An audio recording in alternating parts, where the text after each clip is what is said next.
Welcome back. It's time for Media Watch France, or a look at the top stories in the French press and the French media. James Creedon has it all. Good evening. Good evening, Lana. After intervening in Libya, does France now want to intervene in Syria and intervene in a military way? We're talking. That's right. And this is the Canard Enchaîné newspaper. It comes out once a week on a Wednesday, often with big scoops about what's going on behind the scenes in the political world.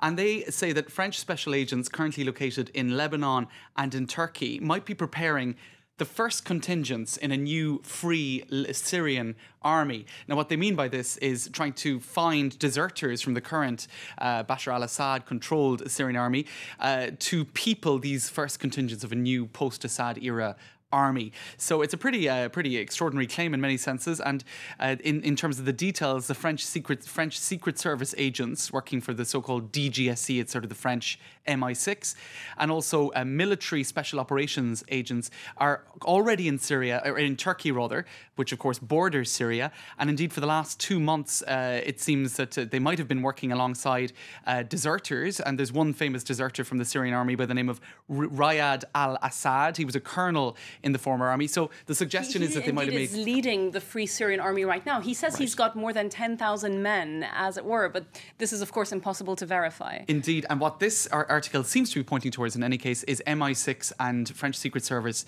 assistance to the Syrian deserters in this bid to form the first contingents of a new post-Assad era army.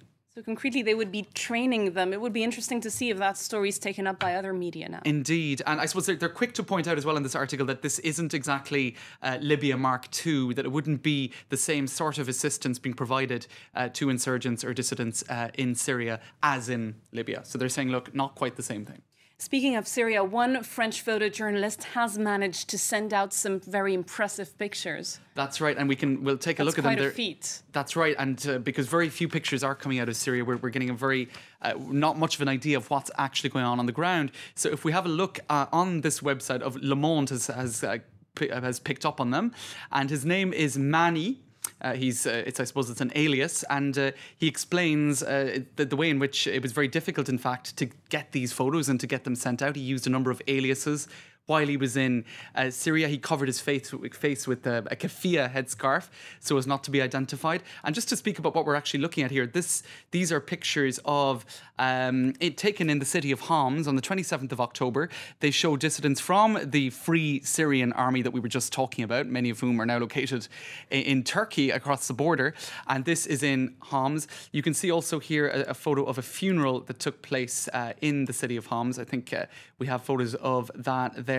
These are really very rare pictures. We haven't seen anything quite as clear since the unrest began. And that's, I suppose, why they've got so much attention. Their rarity, indeed, and their clarity, showing scenes in Homs and around Homs. These were taken mainly towards the end of October and the beginning of November, showing, I suppose, the actual crackdown on dissidents.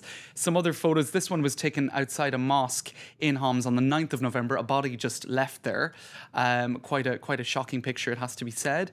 And you can see blood spattered next to the victim on the ground. And I suppose just one other photo that struck me, if I can find it. It was a little 11-year-old girl who had been injured just right next to her eye by a cluster bomb. So obviously a very minor injury compared to some of the other pictures that we've seen, but quite an incredible photo. And it's interesting to see her cell phone in the forefront of that picture. It's been a very important device in getting the information out. Absolutely.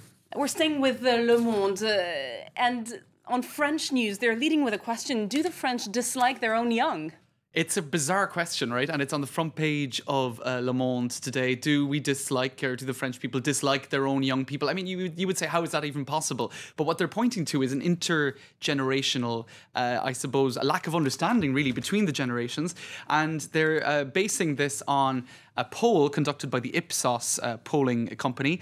Now, while 81% of those polled agreed that it's difficult to be young today, and indeed more difficult in terms of employment, finding a job, finding accommodation, and a whole lot of other areas than for the previous generation, it seems a lot of people were also very lacking in understanding. And just some of the statistics: 63% of those polled found young people selfish. 64% said that they're disengaged from society. 53% think that young people are lazy, and 53% find young people intolerant. I think that's cruel. I'm sure a lot of young people would find. I agree. I think it's cruel, and it's it shows that people have, I suppose, a lot of received notions about the young population. Now, in their editorial today, they're saying in Le Monde that this is quite dangerous, really, when you see a society so divorced from its youth, or such gaps between the generations.